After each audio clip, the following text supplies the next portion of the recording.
It's Spoilerin time, folks, a show where we rest on the laurels of our hard work at Cordkillers. On Cordkillers, we figure out all the ins and outs of how to watch stuff, and then we come over here and we talk about the things we watched. This week, we'll be spoiling The Boys, Season 3, Episode 5, and Obi-Wan, Season 1, Episode 5. I'm Tom Merritt. He's Brian Brushwood. Hey, man, let's start with Obi-Wan. And also, let's bring in Meryl Barr, who's here with us. Yeah, we start with Meryl Barr, then we go to Obi-Wan. How's it going, Meryl? It's going good. How you guys doing? Good, good. Let's talk about Obi-Wan, Season 1, Episode 5, the breaking out of the jail episode. Yeah? Yep. Hey, I would imagine if you really liked the prequels and you had a kid, you're trying to get into Star Wars, this episode might be the best thing you've seen. Oh, that's creepy, Uncanny Valley. Well, okay, so Garrett Weinzierl loved this episode. We talked about it on Let's Talk About Star Wars, of course, because he's a big fan of the prequels and a big fan of Anakin. And so that opening scene where you see Anakin and Obi-Wan fighting with each other, it worked. And I was like, well, what about the fact that they kind of didn't de-age him? Maybe they put some makeup on him. He's like, didn't care. Loved every minute of it. So you're absolutely right, Brian. For the right person, either young or nostalgic, that was a huge play. Yeah. Well, this is carefully phrased, but as I was watching it, I remember thinking this episode, like had Obi-Wan been condensed into a movie, from what I've seen so far, or just mainly this episode, like this might be as good as Revenge of the Sith, like full stop. And now, whether that is a damning with faint praise is up to is that you. A backhanded compliment? We leave that as an exercise for the audience. But I was just like, man, we went to a lot of places. I rather enjoyed the whispering through the door scene. There was some humanity to it. Sure, why not? Let's just keep making Darth Vader increasingly overpowered and subvert the entire message of the first trilogy. Making him increasingly overpowered while still not following his own internal logic. Like, okay. Oh boy. No, I'm done. Look, I'm very medium on all of this, but as we established before, I've discovered the magic of it's not for me. It's not for me. Knowing it's not for me, but it is for somebody, I understand why some people would be over the moon. I'm totally cool with it's not for me. I use that a lot. This goes beyond it's not for me. I'm so glad you guys didn't have me on last week because I would have lost my mind. This week, there's two elements that occur that drove me batty. One was she can just open the door. Like, they're blasting the door, they can't get to the door, and then she just opens the door. Like when they want to get in. I guess she could just rage through it, I guess. And then Vader comes through the tunnel and he stops the ship from taking off. It lands, he tears it apart, and then the other ship takes off. Does the Force not go through metal? Like, he can stop the other ship too. No, I think the idea was it was an effective deception that in the moment he was so worried about losing Obi-Wan from his grasp that he saw the ship and grabbed it, was not paying attention to the fact that life energies were coming from the other ship, spent himself to pull it down, and didn't have the go to grab the next one flying away. Yeah.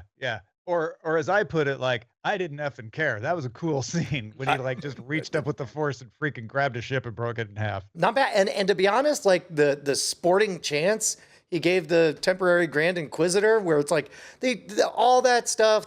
You have a lightsaber that turns out to be a double-bladed lightsaber. That's a spinning lightsaber that is broken into two lightsabers. Here, why don't you take one? Now let's go. Now I got two lightsabers. Like, guess what? I knew you were a Jedi the whole time. I mean, what? Okay. All of that stuff. Whatever. 20 years ago, I would have loved, but now it's not for me. Yeah. I guess the only part that really bugged me, Meryl, because the other stuff I'm 100% forgiving of, is that she blew her chance. I bought that Obi-Wan. I loved the sometimes you don't have to fight with weapons. That's very New Hope Obi-Wan coming out there. And realizing that he can manipulate her. He must have suspected she was a youngling, must have suspected her motivation, sensed it, figured out how to manipulate her into saying, like, look, don't get me, get him. I'm the bait. Use me for the bait. Don't kill me. Then you don't have your chance. And then she blew the chance. It kind of bugged me that she didn't have a better shot at her chance. Like, she should have. I would have rather see her stab Darth Vader and think she had won, and then him just be like, yeah, Sith powers. Well, or how about this? Like, she successfully cuts off his arm, and for a brief moment, we're like, oh my God. And then we remember, oh, wait, he's just going to get another arm. That's not really his arm. Yeah, exactly. And he could fight her one-handed. Yeah, that would have been great too. I love that. Yeah, I think the again, for the right audience, I can understand. I'm happy for everyone who's having a really good time. To my eyes, there was one moment, and this happened as a kid in the 1970s, 1979, I think it was. I was watching Buck Rogers at the age of 4, and I recognized one of the futuristic bits of equipment on the television show Buck Rogers was a toy that I had. And I didn't like that because it took me out of that world. This is for the budget they appear to have, they're admirably performing, but this is cheap mid-level sci-fi. And you know, recognizing the air filter, and you could say, well, it's a duct. Of course it'd be an air filter. Yeah, but does it need the Lowe's logo on it? It's it's a great case of expectation. If this was on Sci-Fi, we'd be like, oh my god. We'd be blown away. Right. Yes. Well, for example, another example of that is Firefly for what was released as the first episode, the train heist. They needed uniforms, so they just borrowed the leftovers from Starship Troopers. And I was like, those are definitely the costumes left over from Starship Troopers. And yeah, it was mid-level budget sci-fi at the time. And that's what this is.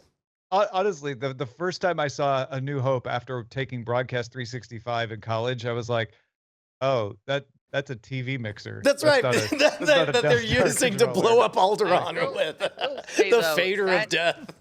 I will say, though, that is very Star Wars, though. I mean, look, the famous story of all the guns were from some World War II movie that they happened to be shooting next door. Oh, and even the lightsaber itself is a flash gizmo for old flashbulb photography. Yep. Yeah.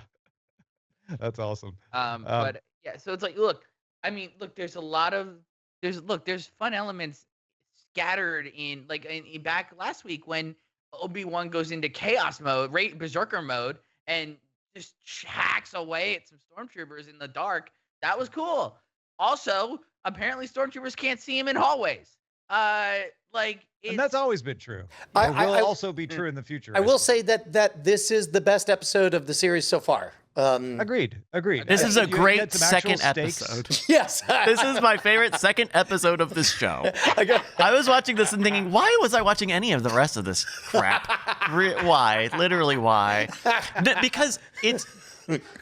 And you know why I was like, man, you know what I would love better than 6 hours of a space documentary? I would love a 90-minute movie where people are entertaining. Instead of reading a history book for Star Wars, they just entertained me for 90 minutes.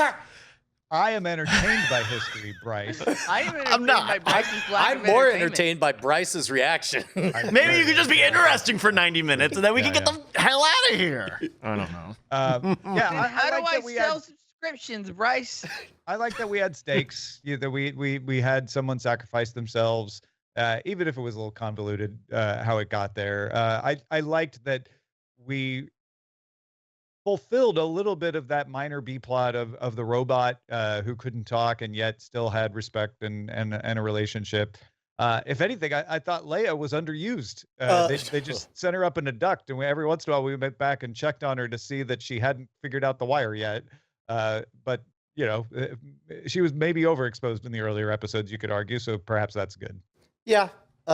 Bit weird direction choice to have your Mary Sue 10-year-old show up and say, they said it was the red breaker, and then clearly show us the red breaker.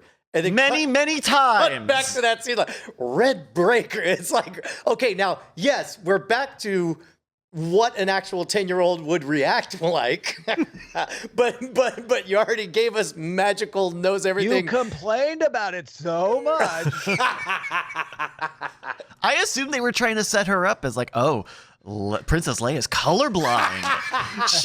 She's red-blue colorblind. Also, not even that. she can just fix the droid. That's a little thing. That's all it is. They Oh, didn't no. record- That actually is canon. Recognizing a restraining bolt, that's within canon. Wow, it's so accurate to history. It's so Oh, fun. all right. I love it. Best episode so far. And just for completion, at the very end, we find out that encryption standards are lax, and anyone can turn on a secret message and get part of it, and find out that there's Well, not the there's a entire boy- thing, just the parts where they say children, Boy, Tatooine. hidden, Tatooine, Owen. Hope they don't find out.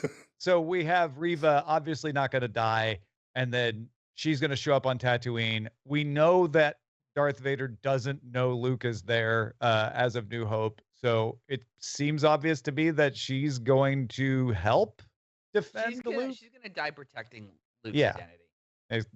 That's where it seems to be pointing. Yeah. So. All right, that's Obi-Wan. Real quickly, Justin wrote in, Justin L. Really fun when what looked like a bad storytelling turns into a twist that I did not see coming related to this episode. Thank you, Justin, for the thought. That is Obi-Wan Season 1, Episode 5. Let's talk about The Boys, Season 3, Episode 5. Brian, I know you're loving this. A lot. A whole lot. And I started off, I think we talked about it previously, that the first 10 minutes was so gratuitous of this season that I was like, man, am I over The Boys? I think I had the exact same thing happen when I went back to Rick and Morty after, a long season wait. And then I was like, oh, is it just this? But then previous season got really good. Same thing with The Boys. If you told me that my two favorite parts of this episode were going to be a song and dance Judy Garland musical with Kamiko and Frenchie, followed barely behind by an incredible Paul Reiser doing an impression of The Kid Stays in the Robert Picture. It was an amazing, remarkable ride that I enjoyed so much. Also, love that they went out of their way to make Soldier Boy so Chris Evans-esque, so Captain America. Right. It's almost like they took Sebastian Stan and Chris Evans, morphed them, and came up with him. Yes, and I love everything about where they were at.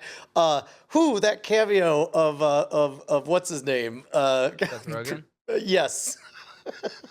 That was amazing.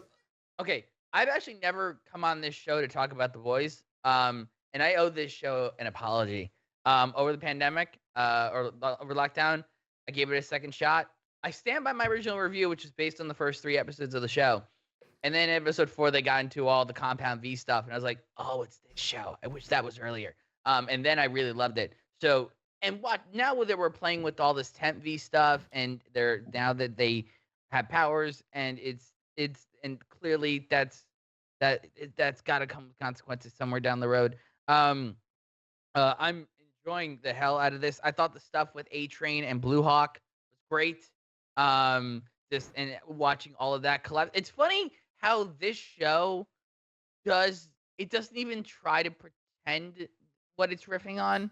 Like, exactly, it doesn't even tweak it a little bit. It's just straight on. We're doing this thing, whatever it is. Yeah. Normally that bugs me a lot. And we've talked about this on the past on Spoilerin Time, but for some reason I don't mind it one bit, knowing exactly what they're portraying at any given time.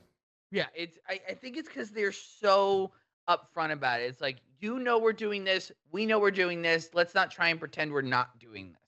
Like, I think that might have something to do with it. Down to like the Paul Reiser. Like, if you know who Robert Evans is, Paul Reiser's doing an amazing job in that moment. And the Seth Rogen thing is really fun. And also, the thing I love about that is like, oh, Seth Rogen's playing the version of himself that everyone wants to believe Seth Rogen is. It's like this he's he must be like a also with Crimson being a cam girl, also great. Like that, like yeah, that's exactly how that would probably happen. I thought this episode was kind of slow in parts. Wow. We briefly talked about this on the phone. The musical part disappointed me. I was like, because I saw the musical aspect in the thumbnail, and so when it came, I was like, all right, here it goes, and it was fairly much what I would have expected. And I was like, oh, I thought they would do something a little different with it. I've seen this gig before. I also thought that some of the pacing was a little slow for me, but it also had some of the best moments of the series so far this year. So on balance, I enjoyed it, but there were moments where I started to pick up my phone during this one. So I feel like maybe maybe the pacing just wasn't right for me on this, but they're doing a good job of even when I did start to get dragged, they would pull me back in with the next scene. Oh, the deep laying off everyone, taking over the analytics part. I felt that dragged out a little bit, but overall, I'm with you guys that this season itself is amazing and is a really fun story. Well, and it's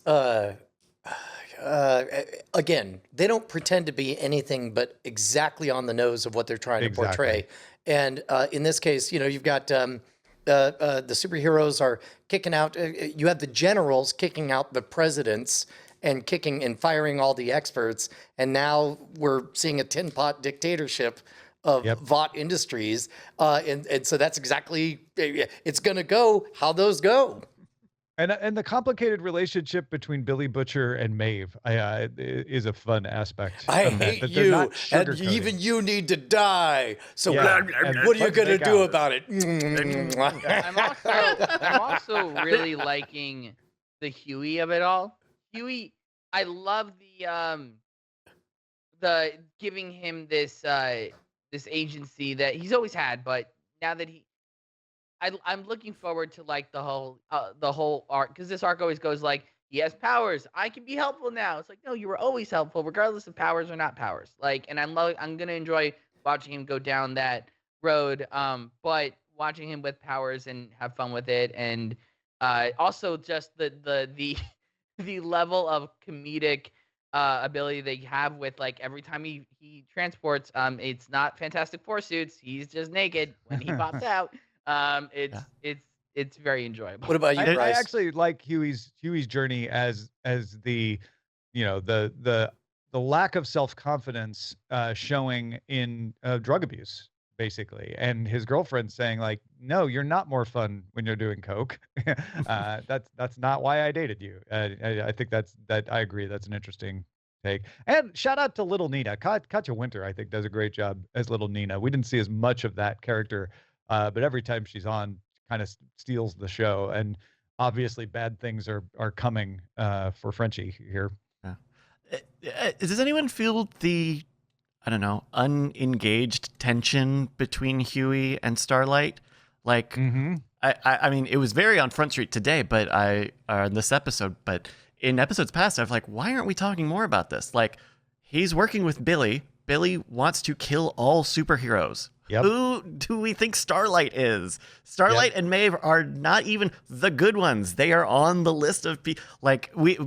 This is a show about two extremes, and it's really avoiding at least some of the good conflict that comes out of there. Well, they're really not avoiding. I think it's delayed gratification, because at some point, if Billy Butcher really believes what he believes, then that's going to be put to the test. If they win, then he has to kill Maeve and Starlight too? Like that seems to be his stated defense, and they're partnering with him for the purpose of gaining their ideals, but their ideals and Billy's ideals don't seem to match up. There's a little bit of foreshadowing in the fact that we went back to Soldier Boy working with the Sandinistas for the petty reason that we had to stop the communist advance, and we don't really like the Sandinistas and all that stuff. Like, that's what we're seeing here. They are all unified in that they all agree Homelander has to go. Now, what happens after that will be very interesting. Yeah. It's very much like the French governing coalition that was just elected. That's right, actually. Yeah. All right. Any other thoughts on The Boys? No, this is a great show. Very good show. Good stuff. That is The Boys, Season 3, Episode 5. That about wraps us up for Spoiler Time. Meryl Barr, thanks so much for hanging out with us, man. Thank you if for folks want having to me. find out more of what you got going on, where should they go? Usual, twitter.com/MerylBarr, MERRILLBARR. Indeed. Double consonants for the win. Next week, we will be talking about The Boys, Episode 6, Obi-Wan, Episode 6, and of course, beginning the great experiment of Westworld, Season 4, where Bryce and I will be watching and discussing it with Brian, who is not going to watch Westworld until we've spoiled him on everything, and he watches everything before the last episode. Is that right, Brian? Yeah, I think we had also postulated a version where maybe I watched just the first one and the last one. We'll see where we end up. Okay, yeah. Let us know how you would like to begin, and we will honor your wishes. Okay. Everybody else, though, you've got to watch Westworld along with us. You don't get out of it. Until next time, patreon.com/Cordkillers. You get these episodes early, and you get a few other bonuses like After Talk. Support us there. Please get Brian cured of that 3-digit disease. We'll spoil you next time.